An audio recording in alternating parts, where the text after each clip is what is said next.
Alright, we are back. And let's see, the next movie is Sonic the Hedgehog. The movie that did beat the Pokemon movie. I can't wait for the sequel coming out in 2022.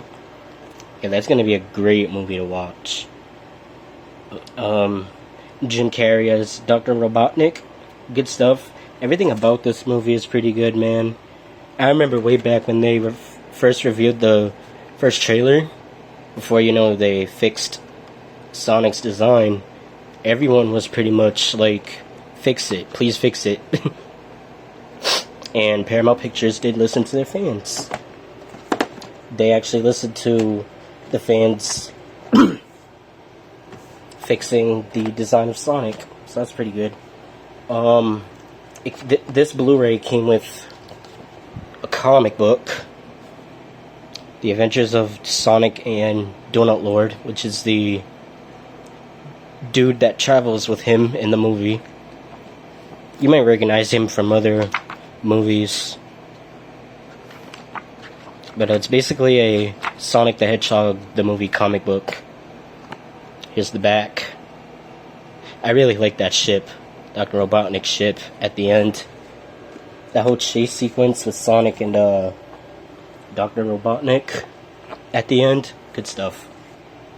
Alright, next up we got Jimmy Neutron, Boy Genius, aka the Jimmy Neutron movie.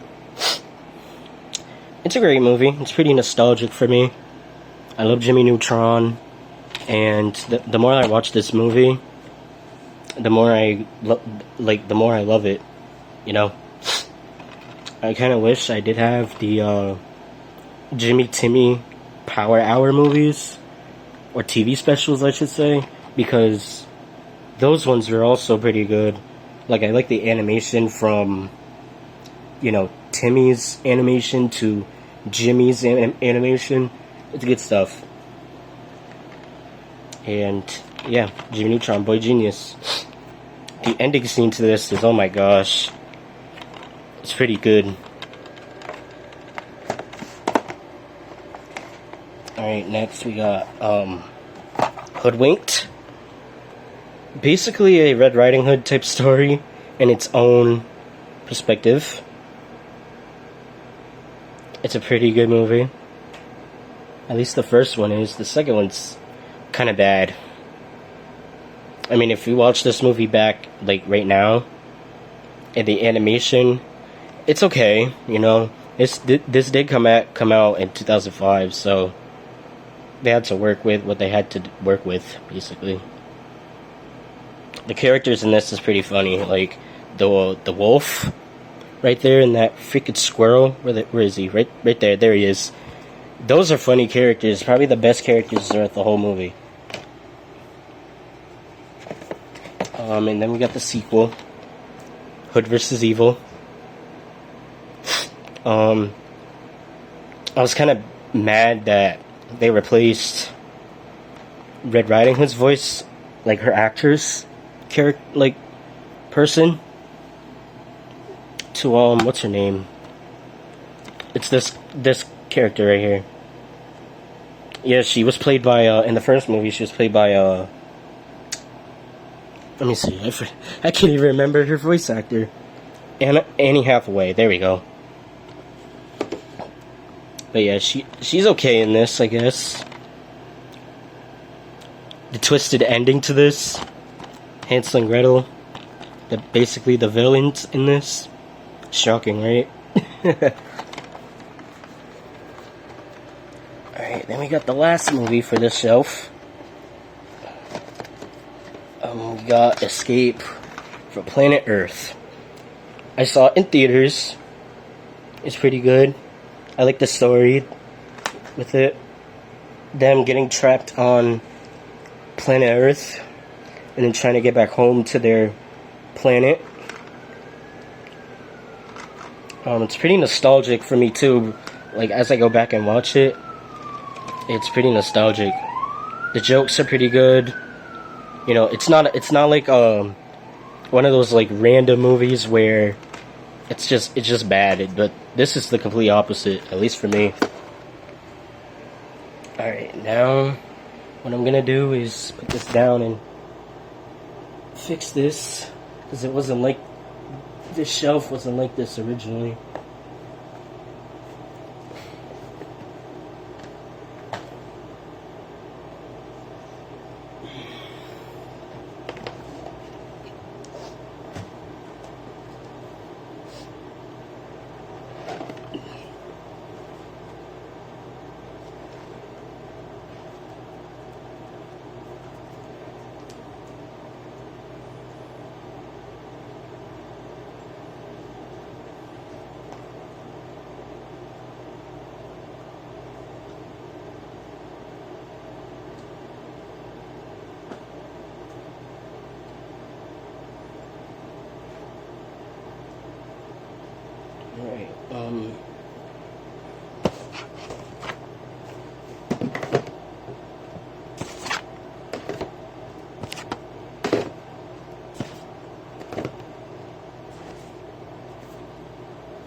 Alright, Alright,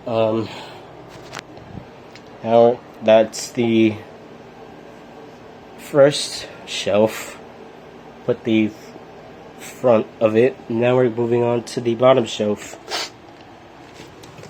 Alright, so the first one is the Chucky collection. So this one's got, from Child's Play 1 up until Curse of Chucky. I enjoy the Chucky movies, like, a lot. It's my #1 favorite horror franchise. The first one, nostalgic. The second one's the best because, the last, 10 minutes of the film, it basically takes place at the, Good Guy's Doll toy factory. You know, Chucky gets his hand cut off and replaces it with the knife. Yeah, that was good stuff. And then Child's Play 3 took place at a military campus. Bride of Chucky is a kind of like road trip kind of movie. And then the one I mostly hate, Seed of Chucky, because it's weird. It's got a lot of bad stuff in it. And it's the one I skip the most. And then we got Curse of Chucky, which basically brought Chucky back from the dead to the first one. It basically brought back the effects of what the first one did. You know? I know some people don't like Curse of Chucky because of the low budgeting acting. But I actually really enjoyed Curse of Chucky a lot. But my favorite of the Chucky films is the Bride of Chucky film. I don't know, I just like the whole road trip thing. The movie giving him a bride. That stuff was good. And fun fact, the dude who directed Bride of Chucky is the same guy who directed Freddy vs. Jason. And yeah, just good. I also like the music in Bride of Chucky. You know, rock metal. That's what Freddy vs. Jason did. So yeah, I love Ronnie Yu, the guy who directed Bride of Chucky and Freddy vs. Jason. He knows what type of music to put in his movies. So in this case, heavy rock metal, which is one of my favorite metal music choices. So yeah, I'm gonna show you guys the discs and stuff, since it is another box set. I really love this picture of Chucky, by the way. I think it's from... You guys can correct me in the comments below. I think it's from Bride of Chucky, because he's got like the cross straps. Because from Seed of Chucky up until Cult of Chucky, which you'll see later on, he had like the straight straps. So yeah. But you guys can correct me if in the comments. Obviously, this picture of Chucky isn't like a real picture of him, obviously. But yeah, you guys can tell me in the comments if this picture is real or not, like if it's photoshopped or whatever. Alright, we got the discs, and this has some nice inside artwork. So if I just pull these out. I picked this box set, by the way, at Newberry Comics, and I only got it for like 35 bucks, so it wasn't bad. Because at the time when this did come out, originally it was like 80 bucks. Like, that's ridiculous. I mean, sure, you're getting all 6 movies, but it's still kind of ridiculous. Alright, so I don't know how well the camera's gonna pick that up, but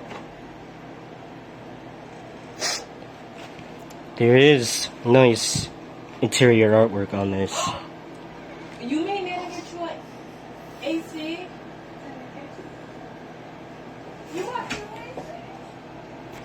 My fault, guys. That was my sister. But that is this is epic.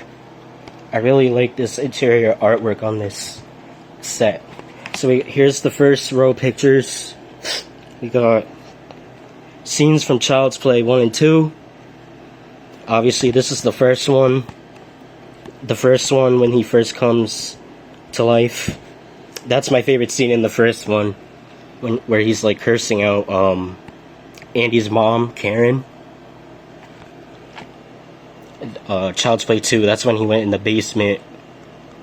And that's Child's Play 1 when he's holding the bat. So, pretty iconic stuff. And then we got this side, which held Child's Play 3 and Bride of Chucky. Excuse me. We got Tiffany getting electrocuted in the bathtub by Chucky, of course. That's Andy from Child's Play 3. We got Chucky and Tiffany right there. Of course, Bride of Chucky. And then we got... I forgot this girl's name in Child's Play 3, but this is a Child's Play 3 picture. Or is that Bride of Chucky? Yeah, that's Bride of Chucky. That's Bride of Chucky, actually. I'm sorry. This is a picture from Bride of Chucky. She's the girlfriend of... In the movie, she's the girlfriend of the dude who they're traveling with. I can't remember her name. But and then we got the last row of pictures from obviously Seed and Curse of Chucky.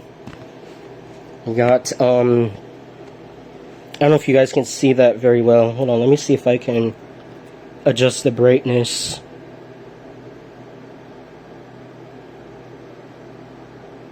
Alright, now you can see it. Alright, so you got Glenn holding the axe. Jennifer Tilly getting pounded by Chucky. Not pounded like that. You get Tiffany right there gutting Redman. That's Chucky from Curse of Chucky, that image in the middle. And Nika, that's her name in Curse of Chucky, Nika.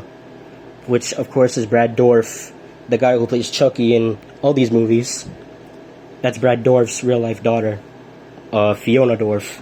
And I think she did an excellent job. Okay, it's starting to work. I think she did an excellent job in Curse of Chucky and Cult of Chucky. But, yeah. The pictures on this is very, very nice. I'm glad I still picked it up still to this day. So, I should have put Seed of Chucky first. But yeah, let me know in the comments below, guys, which is your favorite Chucky movie, and what's the one you hate? Because the one I hate is Seed of Chucky. It's just weird from the beginning to the end. The whole scene with Glenn growing inside of Tiffany's womb. All weird stuff throughout the beginning of the movie. And my favorite is Bride of Chucky. I mean, Bride of Chucky was comedic, but it still had good horror stuff in it. Like the guy who gets pinned in the face. That was good stuff. Rest in peace to that guy, by the way. If you're not, you guys know which person I'm talking about. But, yeah. And for some reason, Seed of Chucky is not rated. Like, if I just pull up the disc, the Seed of Chucky disc, here it is, right over here. It is not rated, but all the other ones are rated R. Well, Curse of Chucky has both rated R and unrated version. But all the other ones are rated R. Like, see, this is Child's Play 3 rated R. Bride of Chucky rated R. Child's Play rated R. Child's Play 2 rated R. Like, it's just ridiculous. And Curse of Chucky was actually the first Chucky movie to go straight to Blu-ray and DVD. Which makes Seed of Chucky the last Chucky movie to be in theaters. Hold on a sec.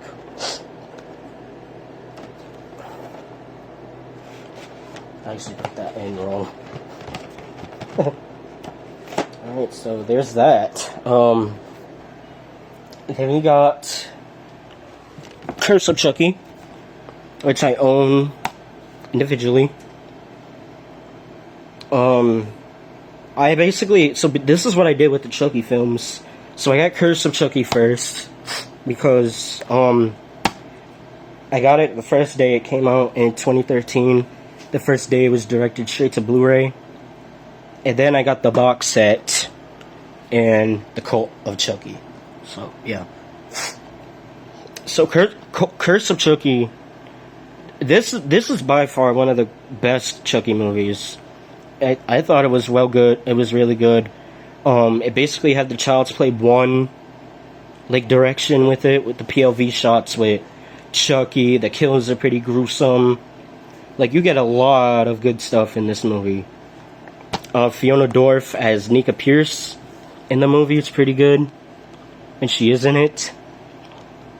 But this is just a good movie, back and forth, from the beginning to the end. I like the whole flashback thing with Brad Dourif, aka Charles Lee Ray, before he became Chucky, like the doll Chucky. Like that whole flashback scene. It's pretty good, man. This movie's good. If you have not seen Curse of Chucky, definitely check it out. It's one of the good ones. Basically brought him back from the first one. And then we got Cult of Chucky. This one's got the lenticular slip as well. I mean, look at that. It is not better than Curse of Chucky, because let me tell you, I can't wait for the TV series premiering on what the frig is it? Sci-Fi. Yeah, Sci-Fi. It's gonna be coming out this fall, and I cannot wait to see it. Brad Dourif is coming back as Chucky.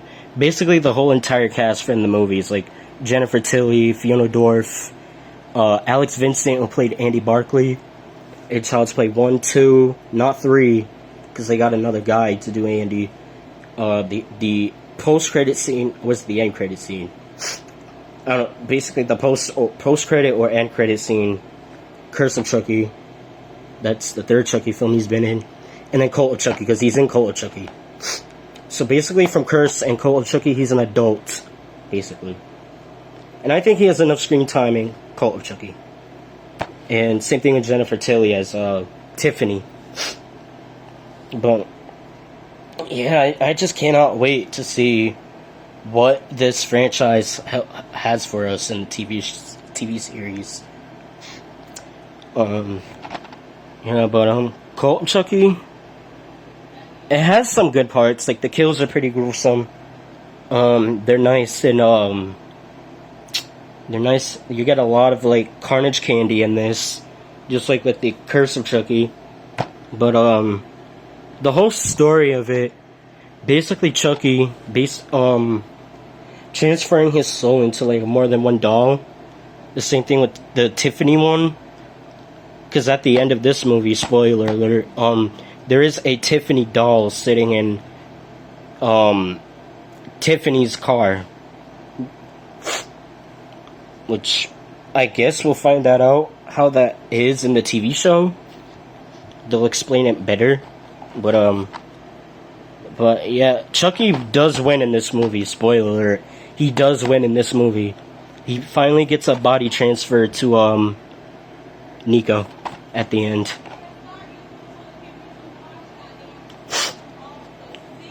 But yeah, Cult of Chucky's an okay film, I guess. But next we got the Despicable Me. It's a cute movie, you know. It's actually the best of the three. Now that every time I go back and watch it, it's like nostalgic feeling for me. Despicable Me 2. Is it better than the first one? I can't remember this. I don't remember much of this one, to be honest. I think this is probably one of the first movies I'll end up watching, like 2 weeks from now. And we of course got Despicable Me 3. I don't think this movie was bad, but I'll have to rewatch it to make sure. But you guys can always let me know in the comments. Alright, then we got Good Boys. Pretty freaking funny movie. This is a funny movie. Like, this movie screams comedic, because it's funny from the beginning to the end. And I really hope they make a sequel to this, where they're like teenagers or adults or whatever, because this is a pretty funny movie. I saw it in theaters with one of my best buddies, and we was just laughing back and forth, dude. This movie is funny as hell. And then we got Cat in the Hat. This movie's weird. Like, I remember liking it the first time I seen it, but now that I watch it as a young adult, this is a weird movie. It's just weird from the beginning to the end. Then we got the 2019 reboot of Child's Play.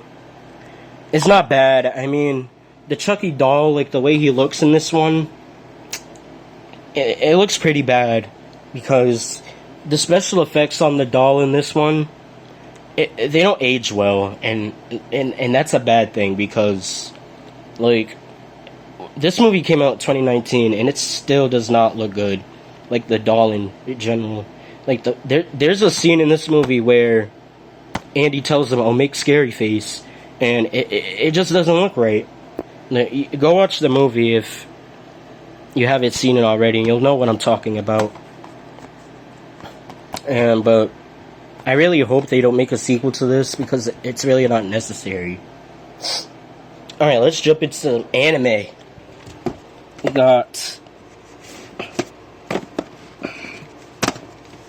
got High School DxD Season 1. I like it. I like it. The ending is pretty good. Like, when Issei, is that his name, right? Issei? Yeah, that's his name. It's been a while since I've seen High School DxD, especially the first season. the ending, Issei versus, what the frig was his name? I can't even remember his name, but he's a blondie, so Riser, that's his name, Riser. I had to think about it for a minute. Issei versus Riser. That whole ending scene is pretty damn good. Like, it's pretty damn good. And then, of course, we got... Just pull them all out here. We got... wrong season. Season 2. This has the best artwork. I know a lot of people say Season 3 has the best artwork, but this definitely has the best artwork. And this is the best season by far of all 4 of them. You get... What was it? Two new characters in this? You get her... She's funny as shit in this season. Like her character is funny. And of course, who's the other new character? This guy.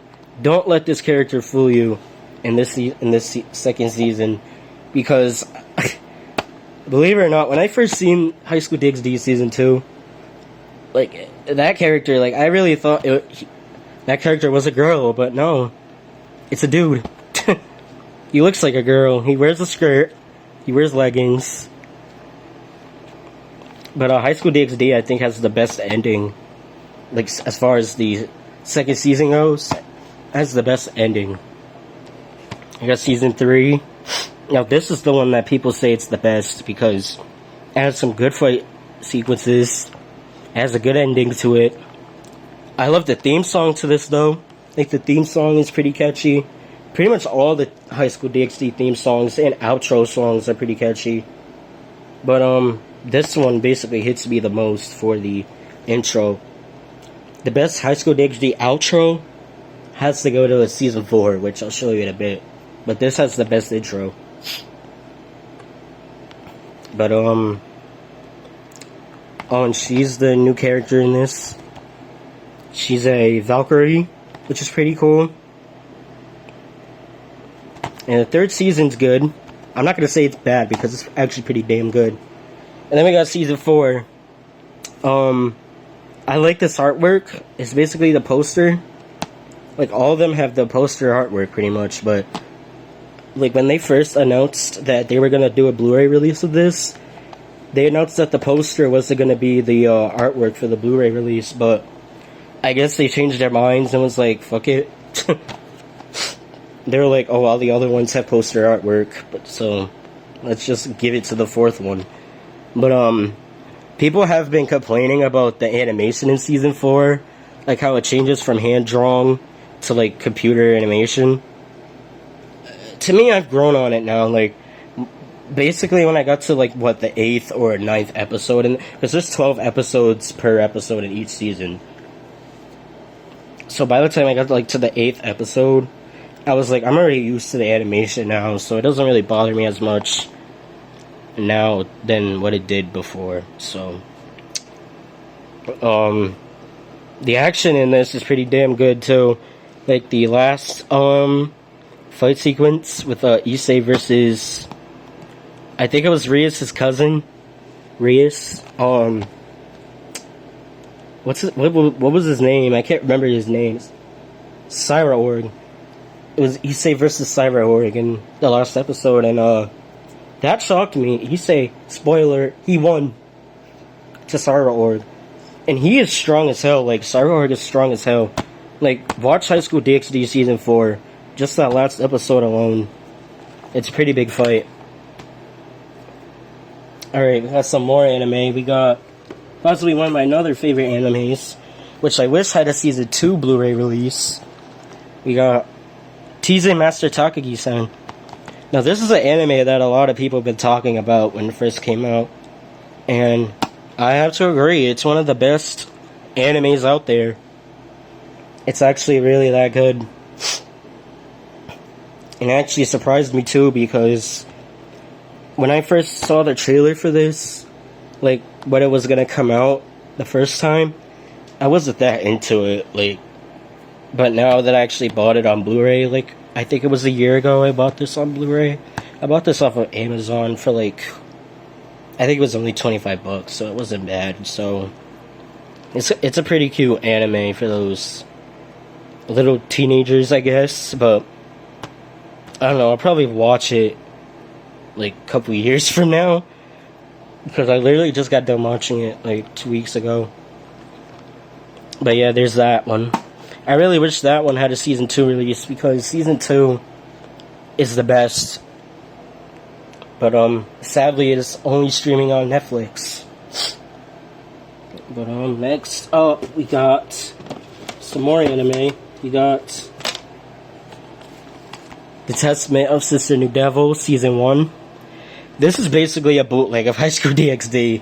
I'm just gonna say that right off the bat. But it's basically its own anime, pretty much. You got Basara and Mio, basically brother and sister in the anime, but like their relationship is good, but it gets kind of weird at some segments. But yeah, this is a badass anime to those that haven't watched it. It's got some good parts in it. Yeah, it's a really good anime. Season 2 did the best though. Season 2. Like I like the ending to it. It's pretty good.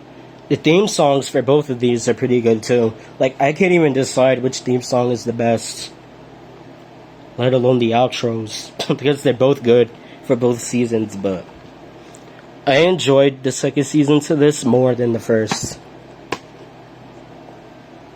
And here we got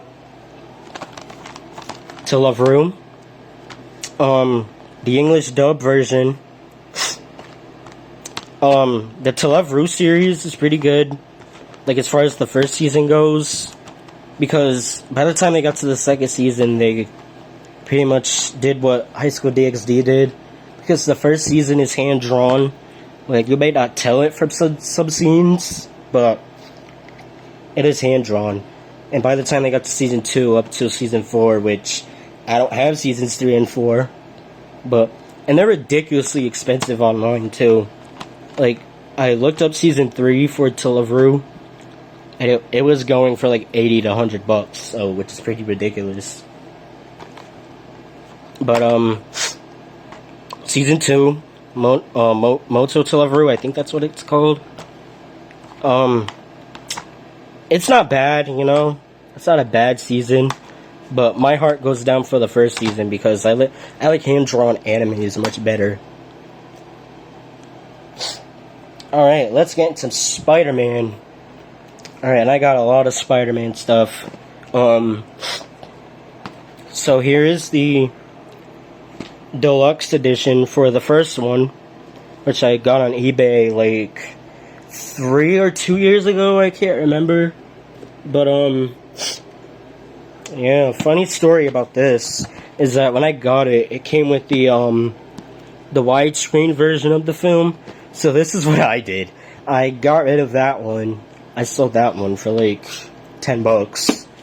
Then I went out and bought me a separate copy of the original Spider-Man, but on full screen. So yeah, that's the story right there. It comes in this nice box, which is nice and shiny. You know, I love Spider-Man. I've grown to love the character a lot more, because there's not that many superheroes out there that like Spider-Man, like the character Peter Parker. He's a teenager in high school, college, and I basically connected with him. But because when I first watched these movies, I was like literally 2 years old when these movies came out. Like, I had the first one on VHS and the DVD, and I got the Blu-ray for it as well, which I'll show you like in like a few. But this is what the DVD, the deluxe edition comes with. You get the movie. Pretty nostalgic. I love the first Spider-Man. Green Goblin was pretty over the top. Willem Dafoe, who played him, pretty over the top, but in a good way. So this is what you get if you get the deluxe edition. You get a bonus disc. Basically, it shows you Spider-Man 2 stuff, because this box set came out a year before Spider-Man 2 was being put in theaters. I wish I would have saw this in the theater too. I was 2 years old by the time this came out. And then we got Spider-Man 2. No, same thing with the first one's box set. It came with the widescreen version of the film, so I grabbed my older copy of Spider-Man 2, the full screen one, and just slapped it on this set right here. But the box, I love this box. I don't know if I love it more than the first one. If I simply lift this up, that same reflection is from the front, so it's basically a continuation from the front to the back. Alright, so basically in this box set you get the movie. Well, not this version of the movie. You get this version of the movie. You get some posters, pretty much like mini posters. And these are pretty good posters too. Like, this was the teaser poster when Spider-Man 2 was being first promoted. This was the first teaser poster they put out. You got Doc Ock. Oh my god, I love Doc Ock in Spider-Man 2. Just seeing those like robotic arms come to life is like something else. Like, there's the posters right there. Or should I say mini posters? I mean, you could hang these up if you wanted to, but like on the wall. But I choose not to. So I prefer to keep them in the box. And then you also get this concept to screen portfolio type of thing. Basically some behind the scenes stuff. Oh my god, that scene with Doc Ock versus Spider-Man, the clock tower fight, that was a pretty good fight. Before the train fight. Like, look at that. It goes from, so they draw it, and this is the final product.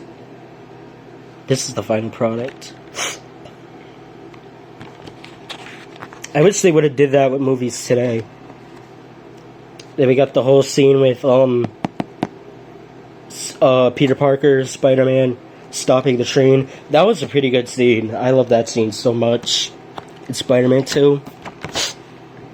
And we got Doc Ock. And there you go. There's the portfolio. And then the second to last thing you get is this art book, which is pretty neat.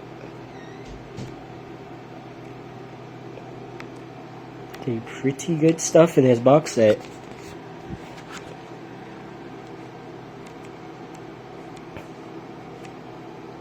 Yep, so there's that. And then the last thing you get is like this mini comic book of the Spider-Man No More comic,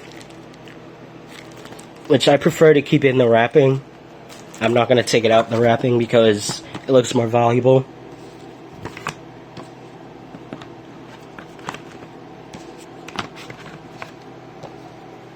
So that is the Spider-Man 2 gift set, box set, if you will. I got Spider-Man 2.1 on DVD. Now, I lost the original front cover to this along with the slipcase. So back when I was in high school, I actually got like a custom case to this. So that's why it's all like blurry like that. Because like, they wouldn't come out like 1080p quality. But I still got the original discs in there. This does have nice disc art, by the way. And then we got Spider-Man 3. The worst of the trilogy, I may say. Like, the whole emo Peter Parker thing. Venom was bad in this. Like, he was just simply thrown in there. The whole new Goblin story was just ridiculous. I mean, I understand why they had to do it. I mean, they could have just split this movie into 2 parts and have Venom be in, like, Spider-Man 4 or something. Have him team up with Carnage.